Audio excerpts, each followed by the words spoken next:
Jed, sino ang testigong inaasahang haharap mamaya?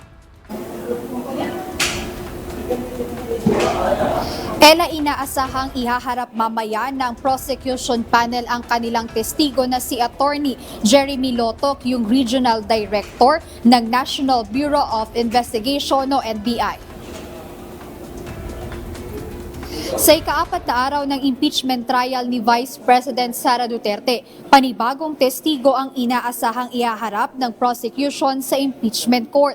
Mamayang hapon, nakatakdang suriin ang testigong si Attorney Jeremy Lotoc, ang Regional Director ng National Bureau of Investigation o NBI.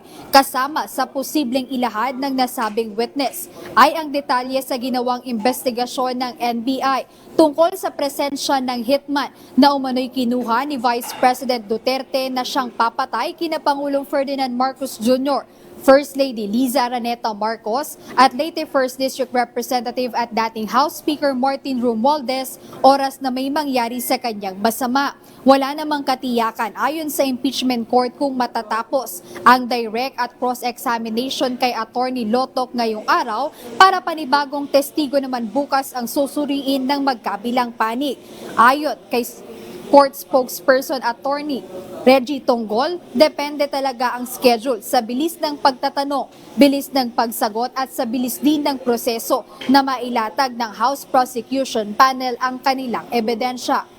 Ella, bukod dito kay NBI Regional Director Attorney Lotoc, inaasahan din natin yung posibleng pagpunta naman ni Attorney Zuleika Lopez, yung Chief of Staff ni Vice President Sara Duterte, dahil kung matatandaan ay naihain na sa kanya yung subpoena at testificandum na batay doon.